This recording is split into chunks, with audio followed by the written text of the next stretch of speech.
Good morning. My name is Mohammed Dalha, and today I'm going to be talking to you about the health of our oceans. The arrow's down at the bottom. Yep.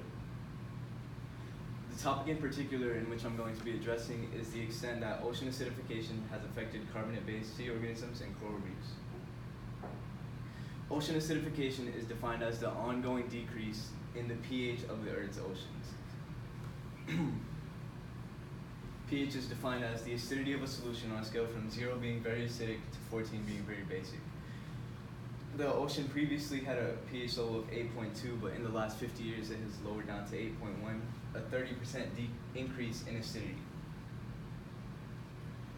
This can be seen here as in 1960, you can see the amount of carbon dioxide present in the atmosphere was significantly lowered. But as time went on and emissions increased, the amount of carbon dioxide present in the atmosphere and the seawater significantly increased, in turn causing the acidity of the seawater to increase.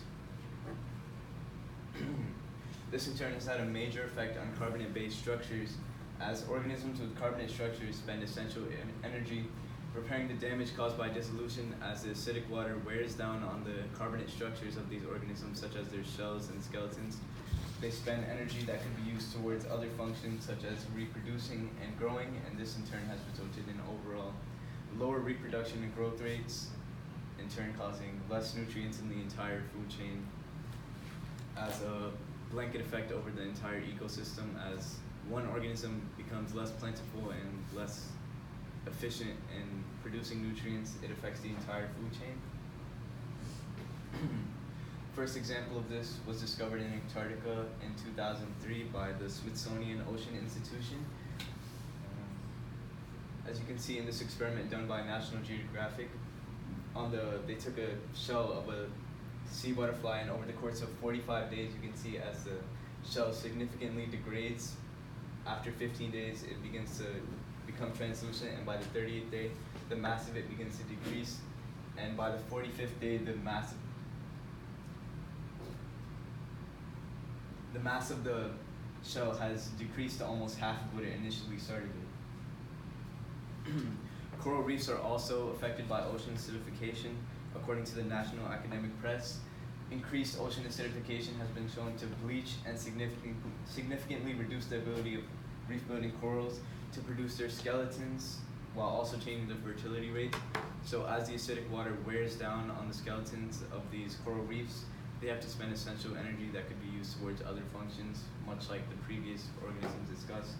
And this reduces their efficiency and bio output, affecting the entire ecosystem and the habitats, the organisms that rely on them.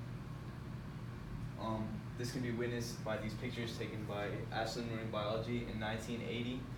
In this same spot, you can see that the coral reefs are plentiful and they're thriving, and in the same spot in 2011, the coral reefs are significantly reduced in quantity, and the only coral reef there seems to be badly degraded. Though majority of organisms are harmed by ocean acidification, some organisms do benefit from increased carbon dioxide, such as plankton that feed off carbon dioxide, and they become abundant, leading to a chain reaction of the organisms that feed off of those.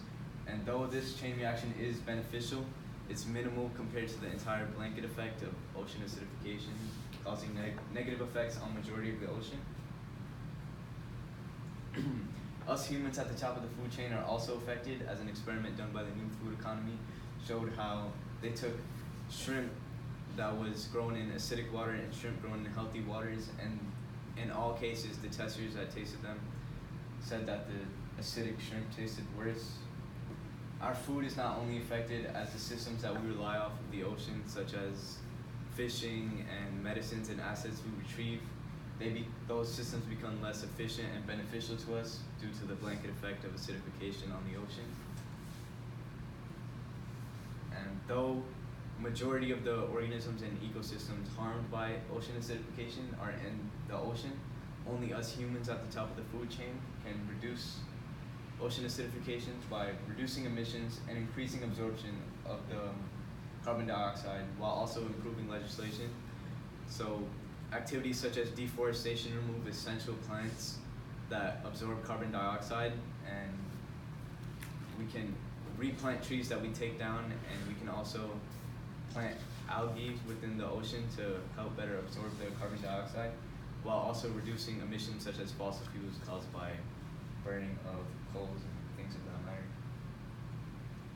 The implications of this, of course, are legislation, as legislation doesn't require companies to significantly reduce their emissions enough to account for the increased amount of carbon dioxide, and human activities for profit, such as logging and deforestation and overfishing, help contribute to these problems. Thank you for your time. All right, two questions I have for you. One, how did the research question evolve as you moved through the process? So in the beginning, I had a very specific research question on a certain area of the ocean, but as I realized, ocean acidification has a large blanket effect on the entire ocean, so the effects are generally the same throughout the entire ocean. And if you had more time, what would you have done? I would have researched how ocean acidification specifically affects organisms on like the chemical reactions caused and how it degrades their exoskeletons and shells.